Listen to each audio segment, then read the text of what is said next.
Good afternoon, and it's the International Arbitrage in Pile Bay. Now, Pile Bay is located just north of the power station in Spring Garden, Barbados.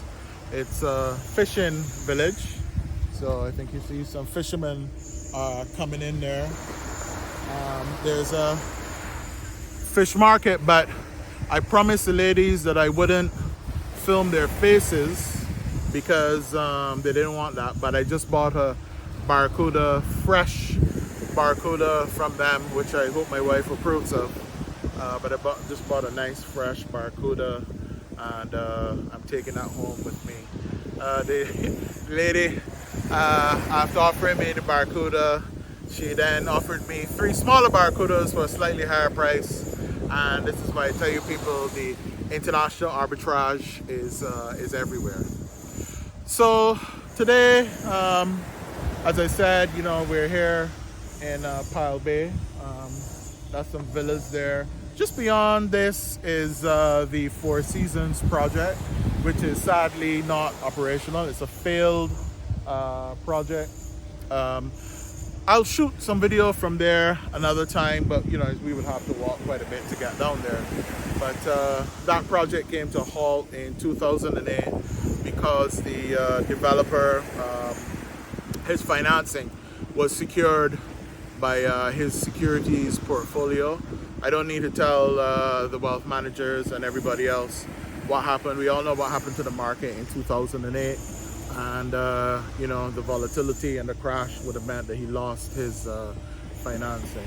That's an interesting place for a break. I didn't realize there was a break out there on the reef.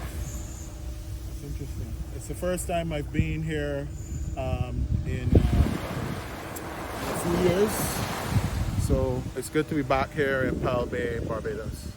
So today I just wanted to talk a little bit about US foreign trusts.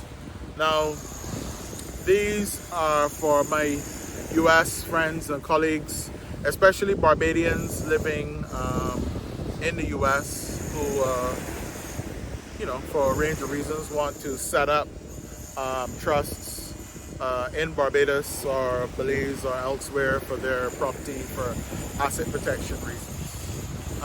The first thing we need to remember is that US foreign trusts require a lot more complex tax compliance. So you can't just set them up yourself. Please don't do that. Don't use a template. Don't set them up yourself. Definitely work with a tax lawyer who will inform you about the rules, the complex rules, and help you with the compliance. I would also say that for US persons, foreign trust requires a trustee who is comfortable with the US tax compliance for foreign trusts to the US.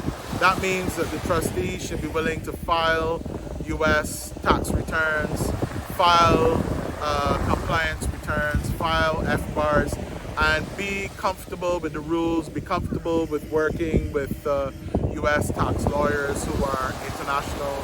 I think it's very important that you have trustees who operate in this way, especially for smaller families. You will have a smaller trustee operation.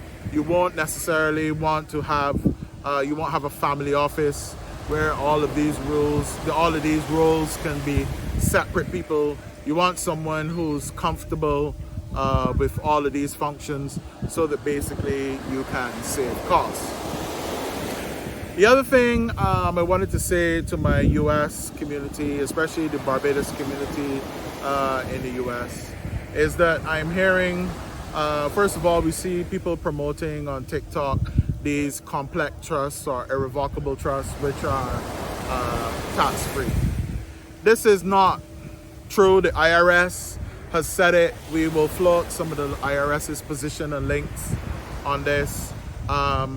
It's not true. Please do not get into these types of scams that are things that are advertised by people who are not prepared to advise, who are not lawyers or accountants or regulated. Please don't take schemes from people because they can get you into a lot of trouble. Which brings me to explain why it is a good idea if you're doing a foreign non-US trust. And a foreign non-US trust could be something like a South Dakota trust with a protector in Barbados, or a South Dakota trust with a co-trustee in Barbados. The South Dakota trust would still have a trustee in the US, but the protector and the other trustee would be based in Barbados. I'm going to cut some videos, to be honest, with schematics on the side so that you guys can see these things in schematic form, so it's easier to follow. I had some comments about that, and I will get to that, but for now I'm enjoying recording these things in nice places that I like to be. And so it is important, the difference between, look, a lot of people know that today setting up trusts, people will get templates, they will not do anything to those templates, and they just set up a trust, and you know, they sign it and away they go. As always, you know, it always looks easy, it sounds easy, but the truth is that in today's environment where you're hearing allegations that some corporate trustees are getting into situations where they can be, they trigger conservatorship or guardianship, which means that they take a lot more control over your assets and your life, and they do it with the blessing of the court. And it seems to me that it would be mainly people who have trusts that are not customized, that haven't been thought through. Have you really thought how the trust is going to work, how it's going to protect your family? And then the other thing, of course, as I always say, is that the tax compliance has to be done, and it has to be done well, right? Remember, no one, your family, your friends, no one goes around explaining how they had failed tax structures, bad tax advice, they were prosecuted for tax evasion, or they were able to defend against tax evasion, but it was very difficult. When you implement complex tax structures, if you don't see to the details, if you don't work with people who are prepared to work with you, if you work with professionals who will charge you hundreds and hundreds of dollars by the hour, and then they're so busy you can't get hold of them. There are lots of things that you have to think about when you're setting up trusts to really protect your family, okay? And when it comes to these corporate trustees, I keep telling people that corporate trustees often have thousands and hundreds and thousands of clients, and their ability to give your family customized, close-up advice and be able to really get to know you and your family. A lot of these larger trust companies and banks, a lot of them can't provide that service, but they're still good as co-trustees. I'm not gonna take that away from them. They're still good as co-trustees, and I also like small boutique trust companies, or if you have the ability, you can set up a private trustee company for your family. So that's it for now. Remember, my friends, my Barbados community in the US, if you're doing a Barbados trust or a foreign trust, which is a South Dakota, Nevada trust with a Barbados element, which will then be classified as a foreign trust, you have to work with your US tax lawyer. It doesn't have to be me. I'm not here promoting just my services. I'm saying to you guys, take this information and go and find people that you know, that you trust, or get to know people that you can work with.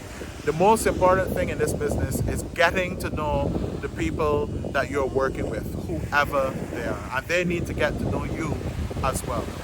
All right, let's have a look at the fishermen that are coming in. It's looking lovely.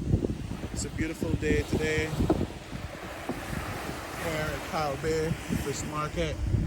Fellas are bringing in some fish. I wonder what they're bringing in. Should we go have a look?